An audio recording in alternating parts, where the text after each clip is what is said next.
Welcome to the Soul Too Early Sports Card Podcast. Disappointing our audiences like I disappointed my parents. That's Kai. I should have gone to medical school. Welcome to episode 43 of the podcast. Kai, how the hell are you doing? I'm doing good. Getting ready for some shows coming up, like you are, obviously. Dude, it is so exciting that we are 2 weeks away from Burbank. First off, I want to thank EJ Dynasty Mo for coming on last week. That was an awesome episode. Dude is very insightful with the information he's able to share, and the whole experience of talking about Burbank really kind of got me amped up for this next series of shows coming up. Obviously, we do have Burbank in 2 weeks, and then Dallas in 3. So it's a back-to-back gauntlet of these very intense, very fun shows that everyone is going to be traveling to. Hell, you're flying from Florida, and I'm flying from New Jersey, and it's going to be a journey regardless. Yeah, it's the first time I'm ever going to be going to a show back-to-back weekends. It's so a year and a half ago at this point, I did 3 shows back to back to back, and then I moved the Monday I returned. So it was, the order was something like Chicago, Atlanta, Dallas, and then I moved in with my girlfriend at the time. And that was a stupid decision to do. It worked out. It was a great time. But oh my God, I think I've realized not the smartest thing I've ever done. Yeah, I'm going to be getting back from Burbank if nothing gets delayed, of course, at like Sunday night. And then I think I'll probably have 3 days, I guess, because I'm going Thursday morning to Dallas. Probably same for you, I'd guess. So a little different. I'm stupid when I booked my stuff for Burbank. I'm taking a red eye home. I thought it was Saturday night leaving, landing home Sunday morning. It's not. I'm leaving Sunday morning, or Sunday night, I should say, and getting home to New Jersey Monday morning, which is Labor Day. Which, ironically enough, is it? I didn't even realize that. Oh, so geez. It might actually be better for my show experience to be there all day Sunday than having left Saturday night, being home Sunday, and whatever else. Might be bad for me. I might be exhausted, but I booked first class home because it was actually not as expensive as you would. I will say this: 2 things. I'm not bougie at all. I'm not bougie in any way, shape, or form, but I do not enjoy flying, so I will spend more money to be comfortable flying because I don't like it, and that's What do you usually fly? What? United. So United is centralized to Newark, or like is hubbed there, hosted, whatever the right wording would be. So because of that, I basically only fly United. I used to do American to Dallas because that was like their hub, and their flights usually be a little bit cheaper. But now I'm Premier Silver level on United, which means at a minimum, I think I get Group 2 boarding. I sometimes get like complimentary like upgrades. I really only care about the boarding part of that, which is really worth it because if I have to check my bag, which is my cards, I'm rebooking my flight, and that's not going to happen. And 2, so coming home Monday morning, which will be fucking miserable. I'm leaving for Dallas Wednesday afternoon or Wednesday night. You get 1 day. I get 1 full day home. Fun. Which will be, yeah. I think that 1 day home also is my fantasy football draft. So I didn't plan that well or at all. Once again, for someone who fucking hates hashtag grinding and that like flipper mentality, I really am bad at this because I apparently only know one direction, which is really fucking aggressive and straightforward, apparently into the next major show. After Dallas, there's nothing for a while, right? No, so there is a New Jersey show, the Freehold show, which I'm setting up at because it's 5 minutes from here, not even. And that's a 3-day show, technically the weekend after Dallas. Not a major show. If you're from the tri-state area, you can drive up. Don't fly in. It's not that type of show yet. It could grow. But after Dallas, in terms of traveling shows, Chicago for the Spectacular in November. Dallas again in November. I think the weekend after. I'm going to be attending both. I'm going to be setting up at both. I think that's it. I don't know of any other super major shows. I mean, it's very possible like a Denver could be happening or a San Diego. The Causeway show, the Boston show is happening, but that's a 1 day show. Apparently, it looks like it's gonna be awesome from whoever's posting about it. But major shows, I think we're kind of done really right before Thanksgiving, which makes perfect sense because Thanksgiving and like Christmas time. And Yeah, I was gonna say usually December there's really nothing at all, right? you might have a local show or two, but like it's the holiday season. You want us to be home. Obviously the Northeast can't fly and then the snow. Yeah. So it's a little bit harder. I mean, if you're in SoCal or I guess Florida for you, I guarantee there's major minor-ish shows every weekend, like 40 to 60 tables. It's worth it. But I've also reached the point, Kai, where I like my free time. Like you like to live? Yeah, dude, what a weird thought. I like my fiance and I want to spend time with her, and also I'm getting married, so like I need to be available somewhat. So yeah, what a weird thought that I don't want to go travel Awful of to. you to think that way. Dude, I'm getting some shit from people for not going to the East Coast National this week. I don't even So know what that is. so the East Coast National is Westchester, New York, I believe. It's at least I don't want to lie and say how far away it is. Is it really the East Coast National? Like I've never even heard of it. That's what they call it. Now, whether that's good is a different conversation. It looks like Westchester, New York is about hang on. About 2 hours away. So it's not terribly bad, far. You yeah. can definitely do it. I just don't have interest. It's not the exact location. I just typed in like the county. So maybe it's an hour, 45 minutes. Maybe it's 2 hours away.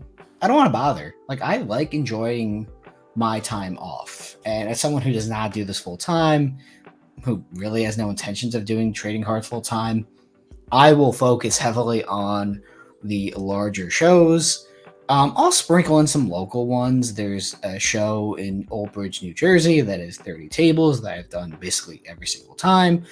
And I'm never allowed to fucking complain about that show because that's where I bought the Babe Ruth and Lou Gehrig baseball. That's true. Which I paid $5,000 on, which is absurd. Like, that's still unbelievable you found that there. Dude, that entire experience is surreal. I actually am in the process of getting another Babe Ruth, not a ball, but an autograph or a signed index card, which I'll be posting in the next couple of days. Once it's in hand from one of our friends. I won't give more details only because I've not officially announced it yet. Just a dope thing to own. Those are always super liquid. And they do well. And I know that I can price it at a good price. And Are those really like that liquid? Like, can you find a buyer pretty fast? It all depends on like the style of the writing. It's an index card. Yeah. It's what 3x5, 3x4, something along those lines. I don't have the exact thing in front of me. I know it's larger than a graded card. So whatever that. I mean, people know what an index card looks Yeah, exactly. Roughly an index card sized item. It's a little bit larger, maybe, but the inscription and the auto obviously matter very much on those. And it's like sincerely Babe Ruth, pretty good, and it looks super clean from the photos I saw. Are they liquid? It depends. I mean, those are ones that could be made into custom cards.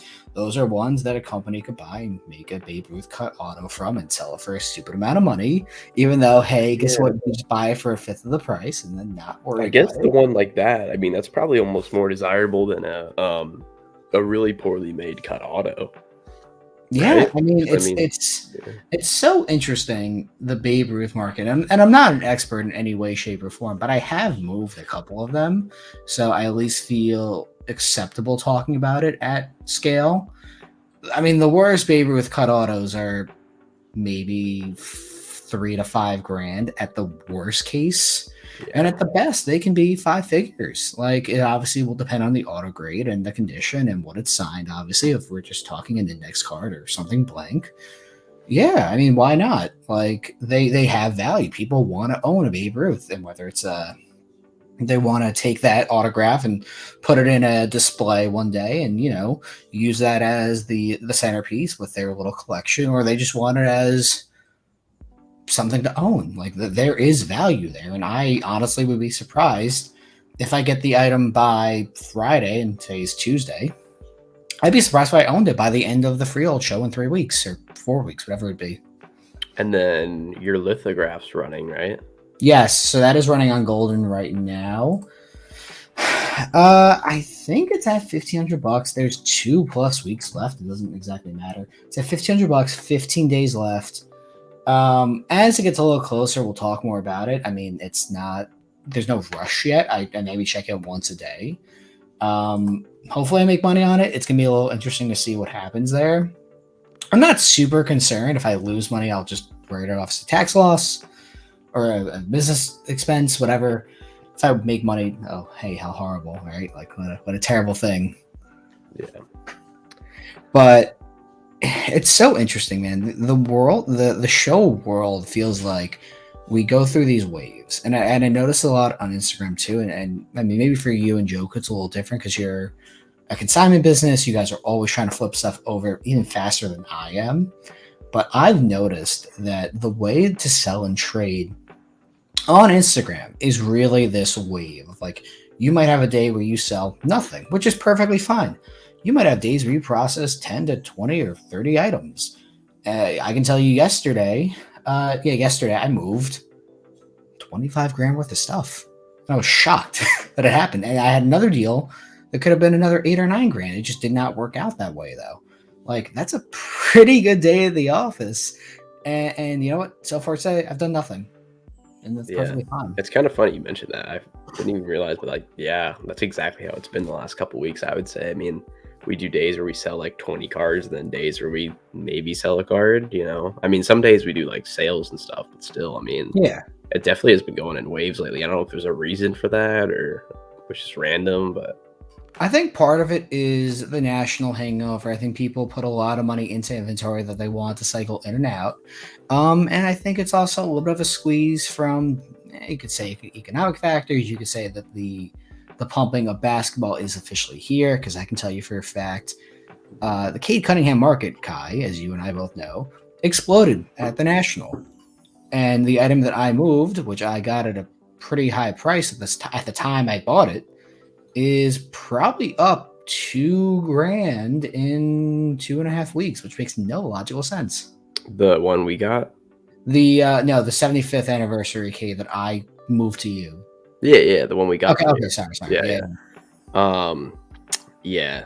I mean, the market is definitely up. I think when we were looking at basketball a couple weeks ago, maybe a month or two ago, we were trying to figure out who would be like that guy that gets like fucking whoop. And it was Cade. I mean, we looked at it. It was like Cade coming off an injury, right? Yep. People forgot about him. Pistons, a lot of good young players. He's cheaper in comparison to guys that he's better than. Doesn't make any sense. Yep. I mean, and he has a lot of good stuff and it was kind of just still rolling out his last good products. So there were still grading opportunities there. I guess they're still kind of rolling out a little bit. I guess Flawless just came out a couple weeks ago. Oh yeah, you're right. Yeah, that's the last product, right? Usually, I think Flawless is like the end of the draft cycle. So I mean, they were still coming out with like stuff you could grade that was getting pulled. So I think it was like the perfect wind of like stuff coming together. And if you got into Cade at the right time, I mean, it was almost a no-brainer. I feel like. Yeah, I mean, listen, I made my money in the short term on Cade. If I get a couple more at a decent price, I'm happy to buy them. I thought Lamelo would have more of a rise up, but he kind of seems like people are done with him in a way. Well, I think the team's just so like poverty that I don't know. I mean, the thing about Lamelo is like he's good, but I don't really see him being like one of the guys. So I'm going to disagree with you. I think if everything works out well, I think he has an all-pro potential. But I really do think he has all-pro potential because, in my opinion, Kai, I think in the next year or so, he's going to demand a trade out of there. I could see that. Like that place is so like not the ball. It's so toxic for any kind of like actual good basketball being played. Like he might put up empty calorie stats if like he's able to actually first off get healthy, which is a question mark, of course. And then if they win 15 to 25 games, like, all right, yeah, what's the point? Like, what the fuck am I doing here? I don't know his contract off the top of my head, but obviously, He's like 1 year into the max or whatever. I as think, we've right? seen in the NBA, contracts also don't matter. So, I mean, they're probably the worst team in the league, right? Or one of the worst teams. They're definitely one of the worst. I mean, I'm trying to think of who could be. The Rockets are They're going to be pretty solid this year, I think. I think they're 1 year away, most likely, from being like a play-in team. Their roster's like so much better than the Hornets. They could trend up. I am curious. I don't really know who would be that bad. I'm just googling it right now, so I don't have this. The Spurs could be kind of bad. I mean, depending on how Victor plays. What? No, the Spurs could be bad based on how Victor plays. That's a fair statement to say. I mean, they're not going to be good, but yeah, they're probably. No, of course they're not going to be good. What who had early picks last year? I mean, the Hornets had the second pick. Oh, they have Detroit at 30. Oh, the Wizards at 29. Wizards. This is ESPN, so yeah. I don't know if I agree with this or not. Portland 28. If they lose Dame, yeah, they're gonna. Charlotte 27. Okay, so, and the Spurs, for reference, before anyone makes fun of me, is 26. So. Yeah, I mean, I think a trade would be good for him and Cards. I guess it also depends where he gets traded to. Because if he just lateral moves to like one of the other poverty teams, like I don't think it's going to do a lot. But I can see LaMelo ending up on like the Knicks one day, or like one of those major markets. No, I'm just saying like one of those major markets because like I feel like for him, Lakers. Everyone always says the Lakers. So I think that he's the type of guy who wants like the superstar life. So it wouldn't shock me if he went to the largest market, which would be in LA or New York. I mean, even Lonzo went to the Bulls, which I would consider a more major market. I mean, he went from the Lakers to the Pelicans to the Bulls. So, What if the Clippers traded Paul George for LaMelo? That would be really funny. I mean, dude, I honestly think Charlotte would say no. I mean, yeah, they definitely would. I was just thinking it more of like where could LaMelo go, and that'd be kind of like Los Angeles, good team. I don't be surprised if we're doing this episode in a year or so and LaMelo is demanding a trade. He's like weirdly still kind of expensive though for what he is right now. With him, it's a lot of potential, and when a player gets hurt, it really feels like their market obviously will drop immediately by like 20%, 30%.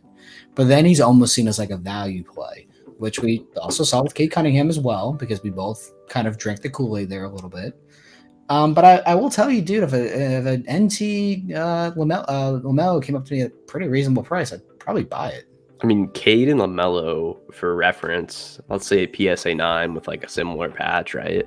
Yeah, I think they're like almost the exact same price. But I don't know what you think of that.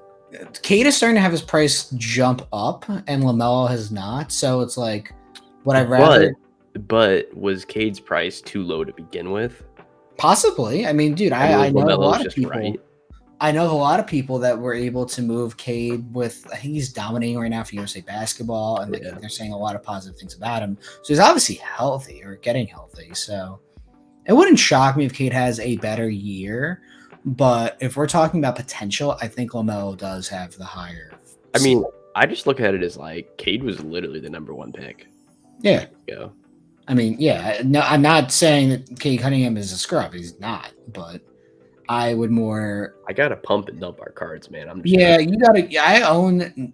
I don't own any Cade at the moment, and I don't own any LaMelo, and I would buy LaMelo. Cade, I would consider, but I've already done well with what I've had. So we recently acquired a 9.5 NT. Yeah, the gold, right? No, it's the out of 99. Oh, you got a true, nice. And it's our 8th NT. Jesus Christ. Yes, you really are drinking the Kool-Aid. The thing is too, and I've called this out, so I'm gonna talk some shit about you as well, I guess, in this extension. People who put so much financial responsibility into a certain player generally have the worst sports takes. So sorry, Kai. But see, that's where we split it up. We got 2 Anthony Edwardses too. Well, here's the thing: Anthony Edwards also needs to get traded. So we're in agreement. He's not going to get traded, though. No, he's not going to get traded. Yeah. Honestly, if any of those players on the Timberwolves do get traded, and it's not Gobert. It's Karl Anthony Towns. Like, Yeah, yeah, probably. Yeah. yeah. I think Anthony Edwards honestly might get the biggest package of any player in the NBA right now if he was traded. Oh, ooh, I don't know who else it would be. I I mean, Wembanyama, I guess maybe Luca would be Luca. up there. Victor would be up there. Whether I agree with those is a different conversation. I think Luca is probably one of the most valuable players in the NBA right now. Victor also because of the potential of the contract. You wouldn't pay him a big money contract for 5 years, so that's a big difference. Edwards probably be in that top 5 list though, which is crazy. Yeah.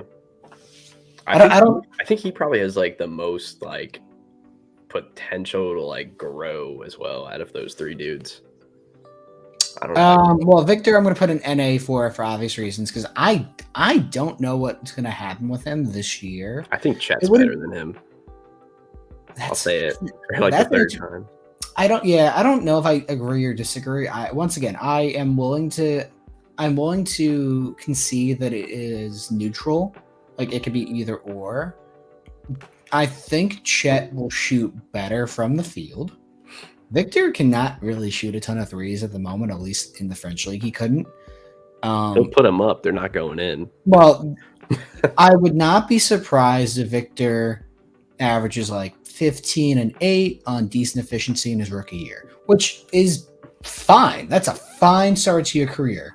I think anyone who is expecting like 22 and 11 and he's going to average like 4 or 5 blocks too, though. No, that is.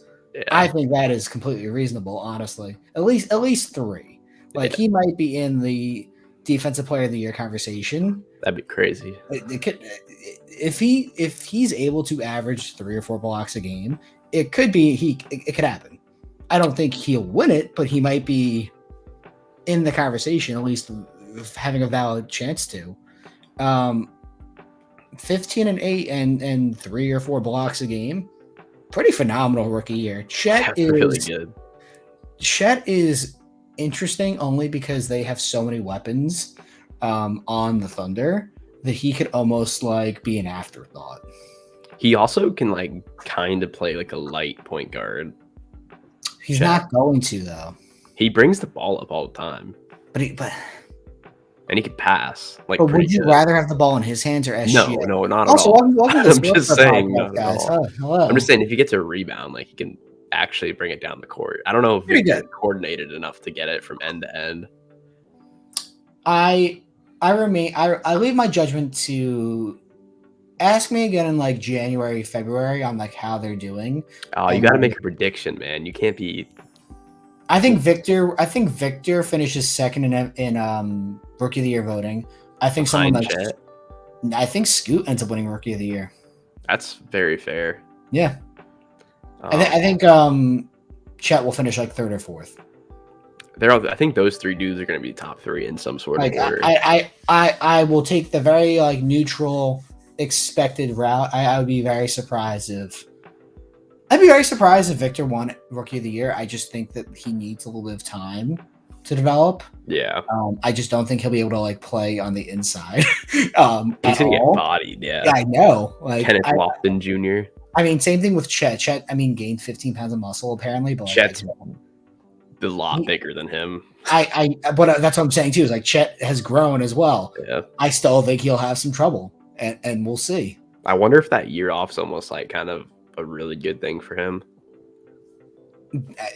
Yeah, I think it's very possible. I mean, at least to be more conditioned for the NBA and to get in that strength and conditioning programs and put obviously healthy muscle on and like growing with that is awesome. It remains to be seen. We got sidetracked. What I was going to lead into really quick. Okay. I'm just curious. This is an interesting question. I think I know usually the non-licensed cards don't typically like hold up, right? Yep. But this last year they've had the first Bowmans for like Victor and like Caleb Williams and football and stuff like that. Do you think those hold up? I don't know. I don't think they will. Like it's Bowman, so people really like it. It's like it's their first auto. Yeah. But actually, wait, does Victor say first on it? It does, I think. Check eBay real quick. So what I was going to lead into is Ryan's Discord server, which not sponsored. Yep, go for it. Now let me. We're gonna check the Victor. Is it Bowman U or just whatever? It's Bowman University. I was just wondering because, like, I mean, I know Bowman Chrome baseball is like, it's obviously licensed, but I mean, it's the first time we've ever had a first Bowman really of like big name guys. So it doesn't say first on it. That's not the real one. This yeah, one does. it does. Oh.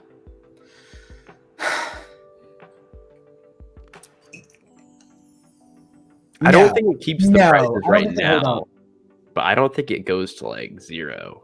No, it won't go to 0. I would be surprised if these are more than half the value within 2 years. I mean, if they start signing cards in NBA uniforms, they'll drop to near zero compared to what they are now.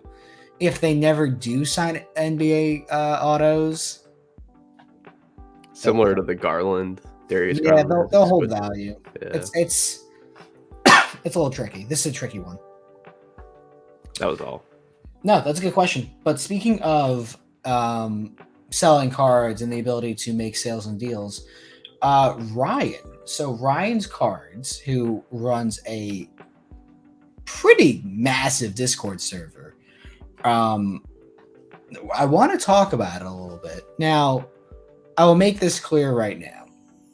I'm going to put the referral link for my account in the description. I don't give a fuck if you ever sign up. I don't care. If you choose to, awesome. Cool. If 3 people sign up, I get my money back for my referral. It's $15 a month or $100 a year. Do it. If you want to, awesome. If you don't, this will be the only time I ever talk about that. That's perfectly fine. Do whatever you choose to. He's not sponsored this. I got his approval to show this on the stream, the podcast, whatever. And I have some like first thoughts. I have not sold a card yet on the Discord, but honestly, I really enjoy how it's structured. Now, it's super overwhelming, and that is perfectly fine. They cover fucking everything here. So, for anyone who has never used Discord, I will keep it very high level. Because once again, if you're a 40-year-old man, 45-year-old man who's never even heard of Discord, I'm sorry. I'll keep it easy. The marketplace is the only section that would matter to you. Unless you're a degenerate gambler where you really want to talk about Funko Pops or whatever, only focus on this section. Each channel, marketplace football, marketplace basketball, marketplace baseball, vintage, hockey, so on, that is your hub to buy or sell for your items. If you want to go buy basketball, you click in here. People give you a price, then you can counter, you could offer, you could DM them. It's pretty straightforward. It's nice because it doesn't get clogged up with like random messages. It's typically just like prices and like offers. Sometimes there's people who talk, which they're not supposed to. They actually have a pretty good moderating staff who like keep people organized. Also, look at Ryan talking right there. He's buying cards, which good for him. Fuck it, it's his server. He can do whatever he wants. But you can see that this place is pretty alive. So I looked at it at 4:52, and there's 50 plus messages in 40 minutes. Like, that's actually kind of wild. And that's just one of these channels. Let's say you're a vintage guy. That's pretty straightforward. If I wanted to comment, I could. Or I want to reply, let's say, hey, I want to buy this 52 Hatsfield for $60. I want to offer him 50. I can reply right there. I could add a reaction, an emoji, like, oh, that's fire, bro. I really love your 1975 Topps Pete Rose PSA 5. Yeah, that's my favorite card for whatever reason.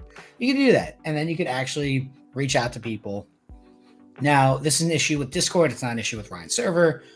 DMing is fucking trash. It sucks. You have to tell people you're DMing them. You will also get notifications up here, which good luck. Good luck finding it if you're not paying attention. It's a little annoying.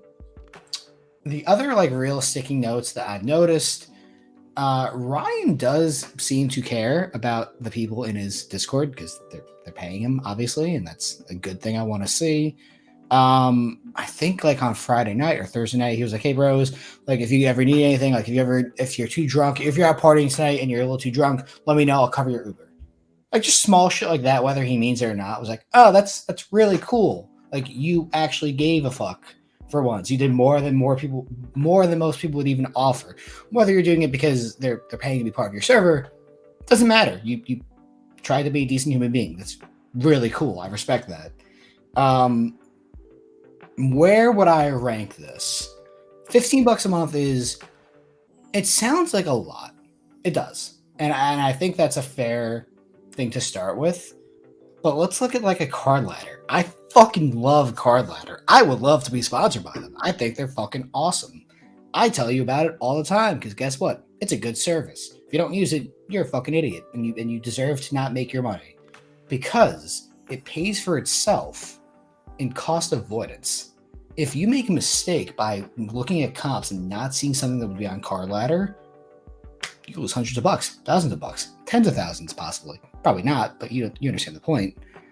It pays for itself in the cost avoidance of making a mistake. This pays for itself, in my opinion.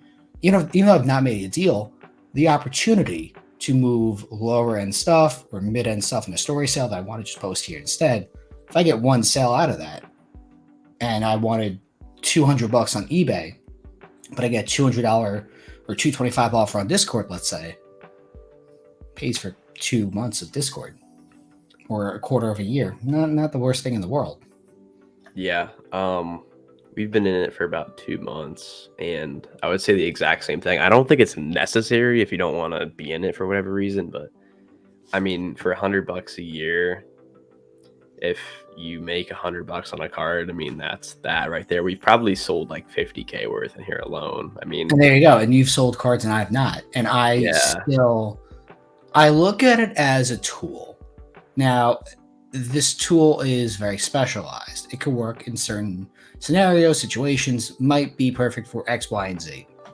The inventory I currently had when I joined on Thursday was good. I got DMs about stuff, but I got nibbles. I didn't get a bite. I turned over stuff over the last couple days on Instagram. You know what I'm going to do when I get items in now? I want to put them on Discord first because I want to see if someone wants to buy it for a good price, not a great price, a good price. And then I can always post on Instagram after because when I take pictures of the cards, I can now just reuse those for Instagram.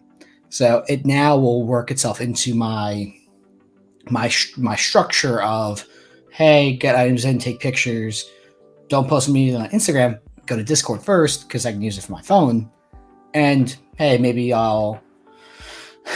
instead of putting a card at $800 on Instagram, I put it at $825 on Discord or even $775. I want to make it a little lower. Someone offers me $750, $725. Hey, I moved an item on Discord that I might not have otherwise because they might not know who I am on Instagram. yeah, my like 1 or 2 major gripes would be, this one's kind of minor, but it's still like annoying sometimes. I know some people, that's how they operate, but a lot of people in there like strictly try to buy like 75% of comps. Yep. Even on like No, good stuff. dude. So the first exchange, I think I deleted the message because I was so annoyed by the guy. The first guy. Oh shit! I have a really funny one. Let me find it first. I'll say my other gripe real quick while you find that. My other gripe is the fact that people are very overboard about condition of raw cards. Like, you've got to understand that every raw card is not going to gem. And if I send you a front and back picture of it, like, I don't know what else you want. Like, I'll send someone a picture. They'll be like, okay, cool, man. Do you see any indents or anything? I'm like, dude, I literally sent you a picture of the card. Like, I do not know what else you want from me. Yeah, they all. I don't want to name drop anyone because it's not fair. They all want to be your fourth favorite Instagram influencer. Yeah. That's what they want to be, and that's how they try and talk, and they fail at it. You got to remember too, Discord, gonna lean younger because I'm 26. I'll be 27 soon. I've never used Discord before. I like video games. I'm a nerd. My first passion. I've never used Discord. Never had a need to. It has a steep learning curve. That's not negative of Ryan. That's not negative of his server, but it has a steep learning curve. If you're an older gentleman or woman who collects cards, you might struggle to figure out how to use it. It took me a little bit of time, an hour or so, but I also work in tech, so I fucking figured it out. You might have trouble. That's fine. And also the exchange. This is really funny. This was on Monday. No, this was Sunday, actually. I'm sorry. Today's the 15th. This person, who I will not name, says the following. The Burrow printing plate you have just did 1,200. I'll do 900. It's also a hard card to move that you can only get a good amount from if you wait a year for the right buyer. Let me read that to you again, Kyle. The Burrow plate you have just did $1,200. I'll do 900. It's also a hard card to move that you only get the good amount from if you wait a year for the right buyer. I respond with, LOL, what? I'm open to a counter, but I try buying at 80% for cards that don't have many comps, so I can come up a bit. I respond with, read what you said again. Read, and then I respond again. Read with what you said again. The Burrow I had. And then he deleted the original message because I guess he was embarrassed that I saved it. And then he asks, "Oh, you sold it?"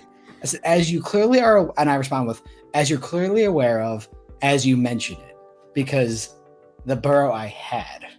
It's just like, what the fuck is going on here? And then I drill a little bit more. Like, he's like, "Oh, it could be a different version. Like, I'm gonna up my offer to 85%." I'm like, dude, you clearly know I own this item. Since you knew it was mine and you knew what it sold for. Like, who the fuck are you? It was a really, really weird exchange. And I'm like, somehow I'm the asshole here. Because I have the audacity to call out stupid. Which is quite stupid right there. And then some other kid tried to tell me how eBay fees work. And I don't even get me started on that. I have sold 14,000 cards on eBay since 2015. I said that to him. I'm like, you are not the expert here. I am. Here's how many cards I've sold on eBay. Dude, when and he's like, I'm just trying to save a buck here, bro. I'm like, you're wrong. When people try to explain to you, like, oh, you'll be getting 16% fees on eBay, or with sales tax, like this is what it comes out like, oh my god, that's one of my biggest pet peeves. I've never really thought of that before, but that's definitely one of my biggest pet peeves. It was bad. I was on. I've sold more cards than you'll ever own. Please stop. I didn't actually say that, but like, I love when they over exaggerate what percent of fees it is typically due. They're like, oh yeah, dude, eBay's like 20% fees. Like, you don't have to deal with that. I'm like, dude, we get like 11% fees. I don't know what you're talking about. Yeah, it's not that bad. Yeah. It made me laugh, but I was like, but that's, once again, that's no one's fault other than their own. They should be embarrassed. But that's no one's fault on the Discord side, because hey, you have stupid people everywhere you go. In terms of, like I said, there are tools to success in sports cards. Card Ladder, one of them. I fucking love Card Ladder. This I enjoy. I think it has potential. As I get more low-end stuff, quote unquote, and for conversation's sake, low end will be $100 to $500, because even in their own Discord chat, I didn't show this, but I will show it quickly now.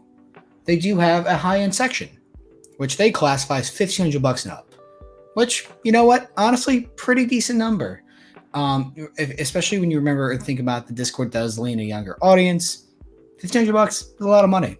So you can see here everyone's posting their cards. Obviously, everyone wants to sell their cards. How dare you make offers on anything else? Oh, it's a pretty cool card. Apollo Gold action. I thought it'd be more, but go figure. Shows what I know. And they have, like I said, different cards. They have stuff under $30. If people want to only trade for whatever reason, I don't know why you would want to do that, but you do you, man. Deal or no deal, my favorite section of old school, and how they offer 40% comps. Repack looks like 80% comp. What's this? 80% comps marketplace. I think you like have to sell at like 80% of comps or lower or something. Oh, okay. I mean, yeah, what a place I'll avoid.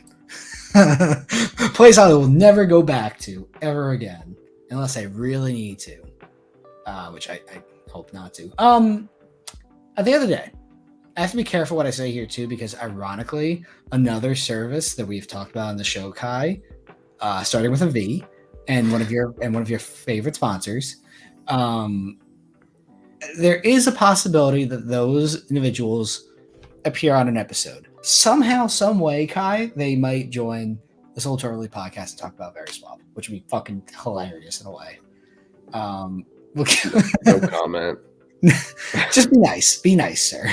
Come on, I'm trying to I be just fair. don't get it. Like, why do I need to pay someone to make a trade? Like, You pay 6% fees right now on the total value. Yeah, I don't get it, but yeah.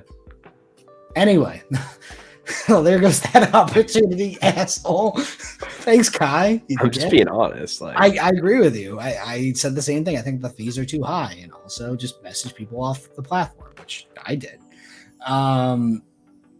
In terms of tools, there are free ones that work. Alt works pretty well. Alt's gotten a lot better recently. They added the functionality to show if cards have been relisted, if they've been unpaid.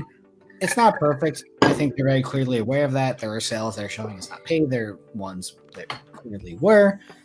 But once again, if it's 75% right currently, and they're able to get that up to 90% and 95%, it's a huge tool. And that's free. I make sure to use everything available to me. I'll use 130 point. What's the other one that people really like? For eBay sales. I mean, there used to be like watch count. Watch count was great too. There's another one that's still around. I don't remember the name of it. The eBay one? Yeah. Oh, it's gonna piss me off. I don't know, but I know what you're talking about. Oh my god, it's like the eBay tool. It is the eBay tool. Hang on. Terapeak. Thank you. Yep. I would not have gotten there. Terapeak, watch count, 130 point, whatever. There are tools that let you check prices for everything. And some will find information that others don't. And that's why you have to have, in my opinion, Card Ladder and Alt on your phone. Maybe have watch count saved on your phone as well if you can't find something. You have to have all these resources available. And in my world, this is where Ryan's will fit. It will now be at the starting point of when I get items in hand, and I'm able to possibly sell them for cost or a little over cost in a pretty easy way based on how liquid the item is. Do I expect to move 5 and 10K items on Discord? Probably not. I mean, I've got a nibbles on like my Tatum Flawless RPA. I might try putting the Babe Ruth on there. I don't know how that would work for an index card. It says card in the name of it's an index card, but someone will tell me, and I'll get in trouble probably. But we'll see. If I was to give it a rating out of 10, I would say like an 8. And that's someone who's not made a sale on it. I think I see the potential within it. If you're a little bit older, if you're not tech savvy, I think you're going to struggle. And that's perfectly fine. But you may get frustrated quickly. Yeah. The way I kind of see it is like, for what it is, a Discord server for sports cards, like, I really don't think you can make a better one. I mean, I don't know if that's like, so I would probably say it's a 10 out of 10 for what it is. I'm not comparing it to other Discord servers because I don't use Discord. Yeah, like overall tool, like an 8 out of 10, yeah. As a tool, I think it's an 8 out of 10. That's probably fair. Yeah, I think that any faults are not of the people who own it and run it. I think they do a great job. The bad stuff you run into is just children being children, which is fucking expected in a platform designed for younger children. Shout out Wander Franco. Oh God. Almost made it 45 minutes. Yeah, that's a good way to end the podcast. What? David mysteriously vanished? What? That whole situation, dude, is really fucked up. There's a second, kid now. I know, dude. He's so.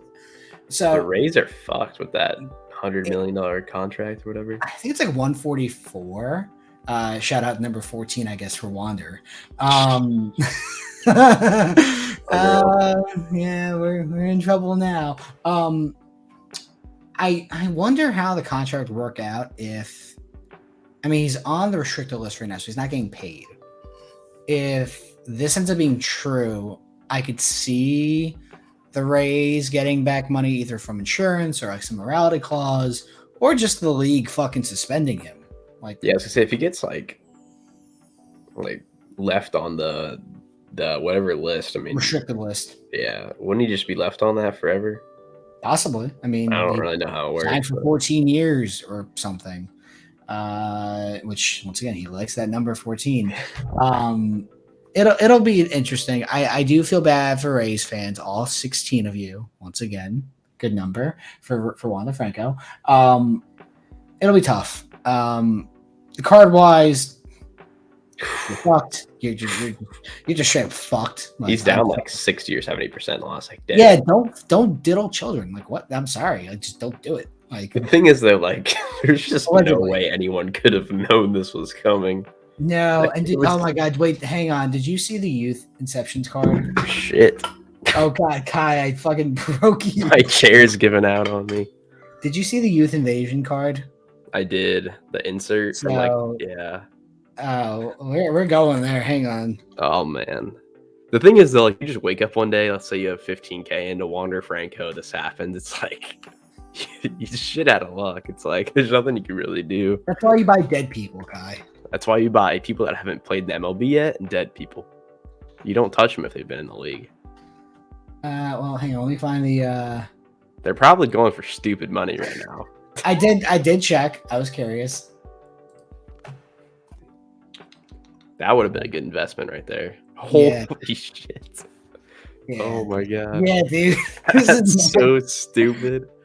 So obviously no one knew, but this is fucking actually kind of. The whole situation's bad. The whole situation's horrible. These were probably 10 cents. No, they weren't 10 cents. I feel for everyone. They were a case hit.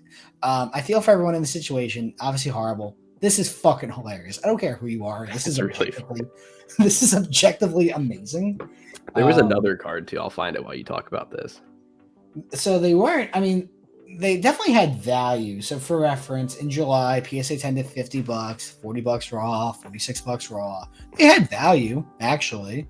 They were a case hit, supposedly.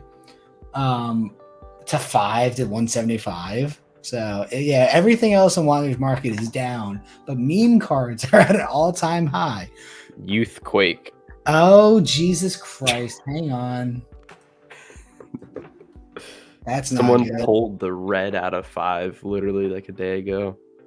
Oh, there's another version? Oh my god. Youthquake. Yep. 1996 Youthquake. Ah. Well, I mean, that's a little too old for him then. That's way too old. Yeah. Shout out 1996. Oh god, this is bad, dude. The light exclusive. What does that mean? Oh god. No. This is bad. This is up there with the emoji cards, which I think made a return. What? I think the emoji cards are back, guy. Like new ones? I think so. We gotta end. No, hang on. The A. Matthews and the 100 card. You just can't be doing that to dead people, man. Mike Piazza, not dead, but still. Fire emoji, Ryan Sandberg. Every time we have a lull, I'm just going to pull up emoji sports cards. I would love to somehow get the person who made these on the podcast. There are a few people. Dude, all right. Let's end with this segment because this is a funny idea. If you could have anyone on the podcast who's not actually an industry leader or an influencer or not a fucking idiot, I think one of the most interesting people to have on the podcast would be an actual grader, PSA or Beckett. Yes, that was going to be my answer. Like that is, in my opinion, like objectively would be one of the most interesting people to just talk about and like have a conversation with. So if somehow, some way you know a person who either worked at PSA or Beckett or does, well, probably work is probably better because I would imagine there's an NDA while you're working. See, I want to get someone who like was an ex-grader so we could ask them if they ever got like bribed and stuff. Well, that's why if you work there currently, you probably can't do it. If you had worked there, I would want to talk to you. I have a friend who worked at PSA in their PSA DNA department. I wonder if he would join. Authentication. Yeah, I wonder if he would actually be able to. Maybe. I mean, I have like a Beckett rep. I don't know if that does anything, but I don't know. I mean, the issue is too is like graders make like 30 to 50 grand a year. Like, they don't get paid anything. So I I bet wonder. senior graders do though. I'm Like, sure. I mean, yeah. yeah. I mean, starting out, I'm sure you make nothing, but it's crazy to think that like a person making 40 grand, let's say, might be grading a card worth 40 grand. Yeah. Like, oh, that's just my fucking, salary right here in this stupid emoji card. Because obviously those are the emoji. Please pump emoji cards and also NPB because I keep on buying more of it. That's how the podcast ends, guy. You gotta buy a sealed case and keep it sealed. No, I'm just gonna keep buying it and ripping it because I obviously have a problem. But you like making money though. Probably. So probably making money. I have a PSA sub that I'm getting ready with Santiago that is like 130 cards, all NPB. I'm gonna do the bulk one for $19, and then I sent DC a bunch of numbered stuff from NPB. I offered it to you guys. You didn't want it, so that's perfectly fine. It would be miserable. So I don't blame you for declining. We'll see. I mean, other people that I would want to also interview, besides a grader at PSA or Beckett, who else would actually be like? Investicard would be interesting. That would be interesting. DC. DC would be fun. DC would actually be. Yeah. That'd be interesting. Mike, MC Sports Cards would be an interesting one. I don't really know. Mike's been on interviews before. I would want someone that's like never really talked to anyone. Okay, so fuck Investicard then. Investicard, he's like always. You know who I would actually. So this is a throwback. I think you were around for Brandon's Cards one, the guy who stole. Oh yeah, I don't even know where he's at now. I mean, yeah, that was like 6 or 7 years ago. I want someone who has joined either like Jeff Wilson's like sports card investor program or Eric Michaels, whatever his fucking name is, that guy. One of those stupid programs. So for context, I sent Kai one of those program links. I was like, hey, we should join this for a podcast and make fun of it. I think he charged like thousands of dollars. So if you sign up for that as well, please tell me and I will feel bad for you, but also invite you on the podcast to have a conversation. I want to hear your thoughts. Be interesting for sure. That would be interesting. I also just made fun of that potential person. Yeah, you just basically told them they wasted their money. Yeah, well, you did. If you exist. I guess you could use it as a write-off. Dude, I would at that point I would just lie. I would just make up numbers. Like, I'm too embarrassed to actually pay for the service. All right, I think we're good. I think that we've kicked everything useful in and out of this conversation. 45 minutes of good talk, and then me derailing it into straight up anarchy. Yeah, I mean, if you guys know anyone that we wanted to get on the podcast that there's something similar, let us know. Yeah, make sure they also know the age of consent in their respective country. 14. Wonder Franco. Yeah, 14. I know. No. All right. Thank you guys for watching or listening. Sorry. And thank you. Yep. See you guys.